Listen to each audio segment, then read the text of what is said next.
Yes. Hi, everyone. This is Garang Lowal.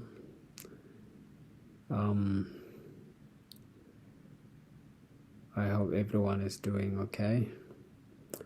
I just wanted to share a few thoughts with my friends, family, colleagues around the world. I hope you guys been inspired and motivated by my previous videos. I just wanted to talk about a very interesting topic today, and that is a personal identity. Okay, let's personal identity is very important. To know who you are as a person is very essential. To know your weaknesses, your strength, your values, your beliefs, your principles. They are very important. Why? Because when you know them, you'll be able to succeed in life. You'll be able to deal wisely with other people, and the other people as well will be able to deal effectively with you if they got to know who you are, where you come from, what you believe in, what you value. Yes, from the time the person is born until they grow up, their personal identity is formed. But as the person grows up, that identity is modified, get a change due to many factors. There are things that alter or transform personal identity based on concepts, principles, ideas, or the training or education that the person receives. Because all of you will agree with me that from a child, you cannot remain the same. There must be something that is going to change. And that's something, it is because of the environment that you're exposed to, the people that you have been around, the training, the education that you have received, and so forth. So let's talk about it, and then we will learn more. So personal identity is the record account of individual history, culture, social, psychological, economical, political, philosophical, ideological identity. Again, personal identity consists of individual history, culture, social background, and psychological, economic, political, philosophical, and ideological beliefs. They are also a written piece of family historical events, figures, the people that you've associated, social and cultural practices that influence one's thinking, attitudes, and behavior. Yes, your history can form your identity, can influence your identity. The people you've been around, your grandma, your grandpa, your father, your dad, your sisters, the community you belong to, they must have something that relate to them in you. The culture that you hail from, the social community, the society that you live around, they influence to a large degree your thinking, your attitude, and behavior, the way you behave. So, in my opinion, and based on what I have observed, It is sometimes self-confident and competence. It is due to understanding yourself thoroughly. Once you understand who you are, your personal identity, you will be able to express yourself, confidently in the public without any problem. Therefore, to understand your identity, your belonging, is paramount to personal success and progress in life, in my opinion. Somebody might have a different opinion, but that's what I have observed. There is a saying or a book that is written called "Man Know Thyself." This is written, headed from a motivational speaker. His name is Brian Tracy. So the book was written for people to know themselves, who they are, where they came from, what they believe and what they don't believe in.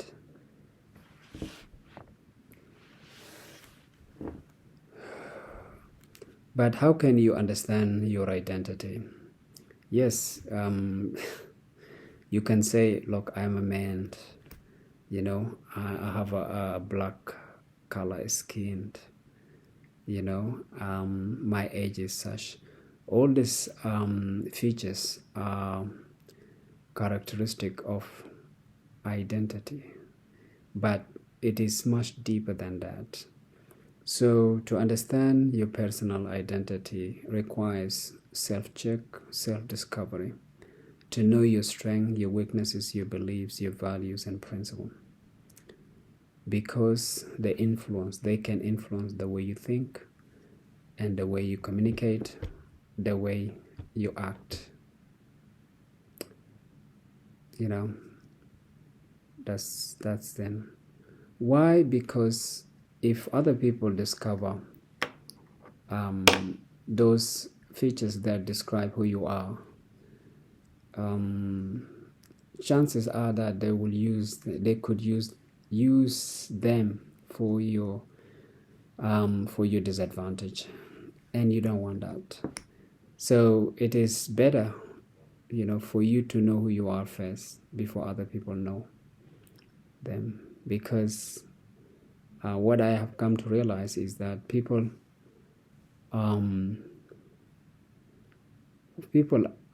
because life is a competition. This is the way that I have come to understand life. It's a competition. Not everybody likes you or likes me.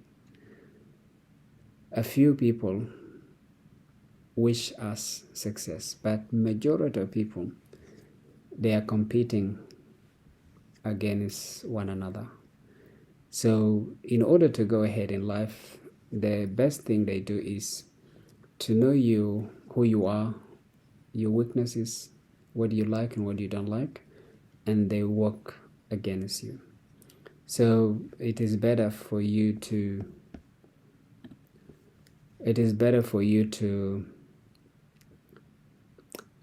know your personal identity before other people learn about it and then use it for your disadvantage. And this is very critical because I have experienced that. And if other people use it against you, that can impact your character, your reputation, your confidence, and self-esteem. In contrast, if you understand yourself very well, no matter what other people say about you, you will be able to have confidence to be able to stand tall, knowing that actually whatever is said, it is negative and it is wrong. It's not correct. Therefore, I am in a journey of discovering my self-identity, my personality, and that include my family history, the people that have influences my life, the social, cultural practices that have shaped and formed my identity until today. So it is something that triggered my mind.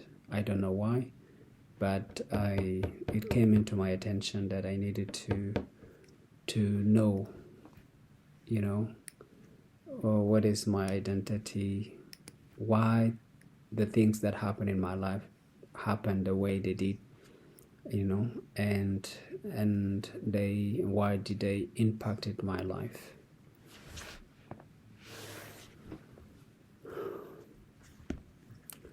So self-identity helps you, like I said, become confident and competent, courageous and bold in challenging circumstances. Self-identity helps you and help me help other people learn about you, who you are, so they can live, study, work, or interact with you effectively. If the people know who you are, if you are a European, an African, an Asian, if you are a Christian, a Muslim, a Buddhist, a Jewish, this is all these things form your personal identity. Yes. If you're a male, a female, a certain age, people will be able to know who you are, what you believe. Are you a vegetarian? So all these things. Are you a generous person? Are you a respectful person? Are you a kind person? Are you an honest person? All these things, people would like to know. So when they wanted to interact with you, live or study in a school with you, for example, they will know, this person, he is a trustworthy person, he is a kind person, he is a generous person, he is a responsible person, and so forth. Like I said, personal identity does not come from nowhere. Yes, there is an initial identity that is established from the time you were born, and that is from your birth. The personal identity that is established when you were born into this world to your parents. If you were born to a black family living in Africa, that's it. Your identity has been established. You are an African, and even within Africa, there are many countries. You could belong to a certain country, and that's you. From that identity is being formed, and then as you grow, an identity begin to enlarge, to grow bigger, because that identity that was established in the beginning, at the time of birth, is very small. But as you grow, it becomes larger because you begin to expose to many things. So this is what I have put. Self-identity is composed of some ideas, concept, teaching, doctrines, and training that a person has been exposed to from birth to adulthood. So when you grow up as a baby, you know nothing. You don't speak. You don't do nothing. You don't know anything. Even your mom, your dad, you don't know them. But as you grow, they tell you, this is your dad, this is your mom, this is your brother, this is your sister, this is your cousin, this is your auntie and uncle, and then and then you grow, you get to know these people, and then after that, the teaching that you're going to receive, from the beginning, you're going to school, you're going to receive a different teaching, so those teaching as well, they can add into your personal identity. So that's what I have put there. Self-identity is composed of some ideas, concept, teaching, doctrines, and training that the person has been exposed to from birth to adulthood. It also consists of the environment and the places that you've lived in and growing. Environment can influence personal identity. Yes, and places, and that's what I said before. If you were born in Africa, you're an African. If you're born in America, you're an American. If you're born in Australia, you're an Australian. Then there is sub-identity into that as well, because even we are aware of multiculturalism. Multiculturalism is becoming an identity as well. There is national identity, and then cultural identity, and then personal identity, and so forth. So identity is a large and big subject. So I'm just giving you the tip of the ice. So the environment that you grow up in can, for example, even in a hardened environment, you could, and that's it can become your identity. Yeah. So whether it's a negative or positive, the environment, the place, the people, the culture, they can influence personal identity to be able to think, to behave in a certain way, and then it is your responsibility to correct whatever that is negative to a positive one. Like I said, identity is a very large and huge subject. So there is a social and cultural identity. Social and cultural identity refers to attribute, quality, trait that define one's character, to influence your thinking, communicating, and lifestyle from a family, community, and society perspective. Yes, social and cultural identity. The way people get married, is different from person to person. The way relationships are established, this is a social identity. It's different from one place to one place. And that can be attributed to a social and cultural identity. Yes, the way people live individually or collectively, it can be attributed to a personal, social and cultural identity of an individual. So these are just examples of social and cultural identity. So, for example, a study revealed that invisible culture is the implicit culture that includes assumptions, values, attitude toward authority, risk-taking, punctuality, communication pattern, how status is defined, and how power is distributed. Yeah, so that can be social values, so social and cultural identity. There is assumptions. People sometimes assume. There's a lot of assumptions. For example, they assume that African, are always tall. Yes, it could be, but there are some tall people around the world in other countries. So there's some assumption that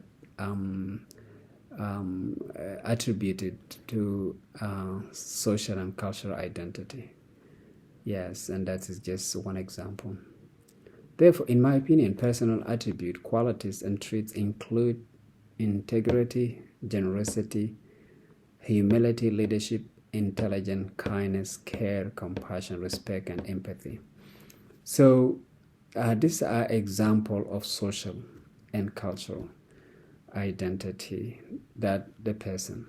So what I just gave you here is these are my social and cultural attribute that define who I am. That include integrity, generosity, being humble, and intelligent, kindness, care, compassion, respect, and empathy. So, there is a reason why this attribute define who I am, my personal identity. Because they are a result of being born into a Dinka family. I am initially from a Dinka family from South Sudan. In other words, my personal identity is a South Sudanese and from a tribe, because South Sudan is 64 tribe.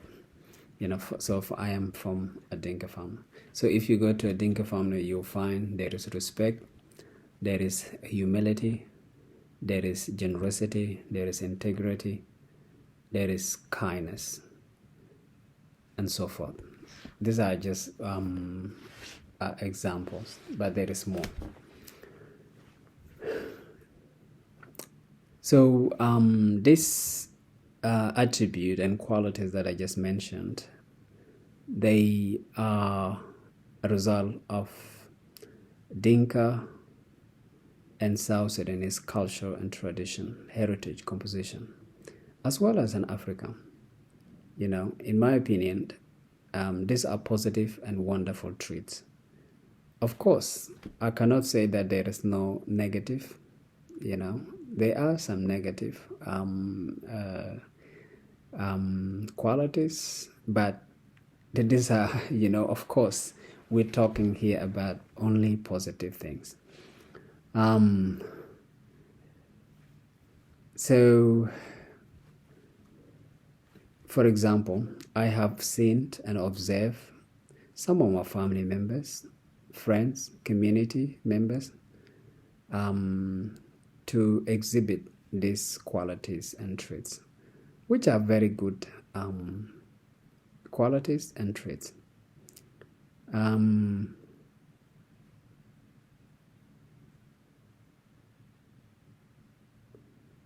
So there is politeness as well.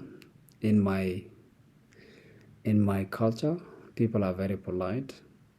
People are very respectful, especially there is respect for elders. I recall back in the days. It's not anymore. If maybe it's still in the village, people kneel down when they come to greet. So this is very common in an African culture and in South Sudan as well. Especially women, they come. When they come to kneel down to greet the elders. When they bring food, yes. So this is and a symbol of respect and a symbol of politeness.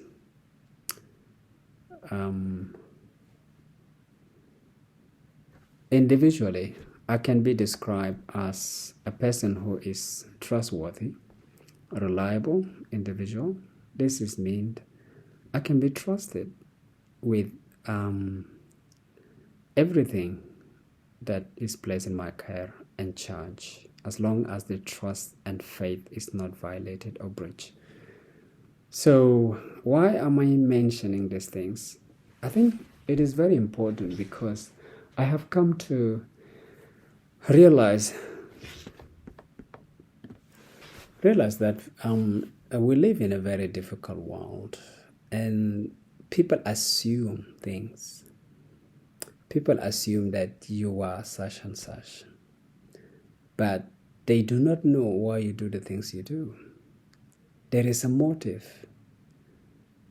There is a principle behind whatever a person does. There is a value. There is a belief, behind every person's actions. So when I do things, because of what I have come to learn that have shaped my identity and my personal belief. You understand? So I know it can be a strain to somebody, even to my own families, to my friends.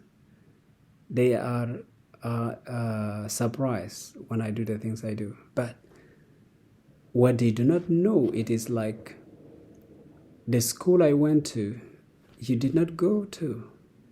The God I believe in, you do not believe in. The books I read, you did not read them. The environment that I lived in, you did not live there. So all these things, they can matters. The information that I have received, you do not receive them. And that's what I'm talking about. So there is so much disparities. There's so much difference there's so much gap. Even though you may have known me all my life, you may have been my family member, you may have been my friend, but do we really have the same knowledge? Do we really have the same training? Do we really have the same beliefs and principle? No. If we do, then you will actually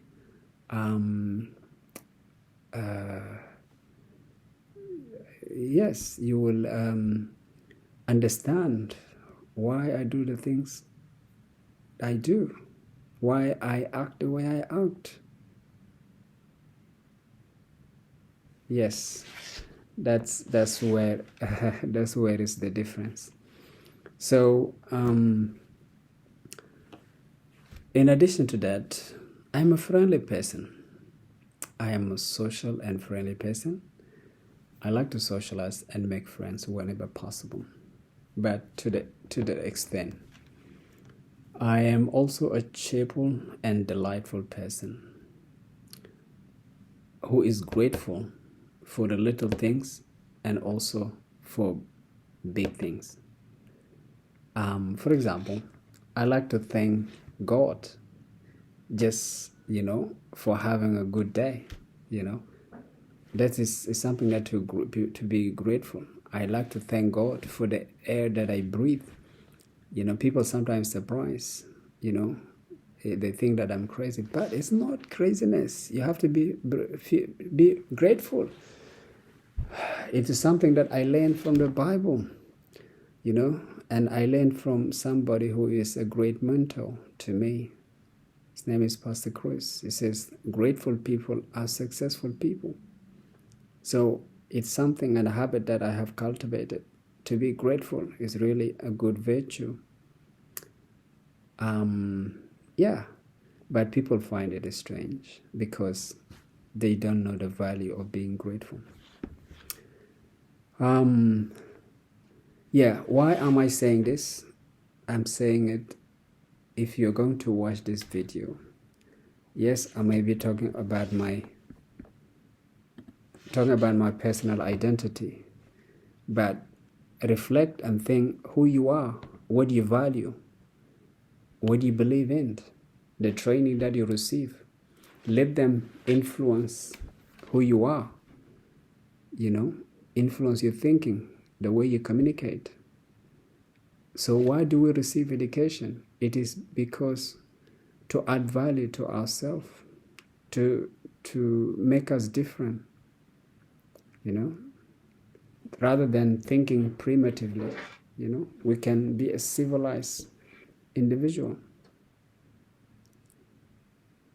Yes, and that's the benefit of education, is to enlighten us, to be tolerant. Yeah. I am also an introvert person rather than an extrovert. Introvert, that means I normally get motivation from within rather than outside. So an extrovert is somebody who is outgoing. That is not me. I have to be Um, I don't know. Sometimes I'm not outspoken. And that is meant to be an extrovert. An introvert, I I get my motivation from within, So that's basically it. To elaborate more, I am initially a calm person, cool, reserved individual. So I am very cautious, and that's the reason behind being an introvert. I am very cautious. I don't want to offend people. And so I'm too careful when approaching people, when I'm communicating with people. So unless you open up, and then I can open up, because I wanted to know, yes, the motive. You understand? So I am calm. I hardly open up, but if a person open up, I will follow. I'm reserved. That's meant, yes, I can. I'm too cautious. I'm too careful.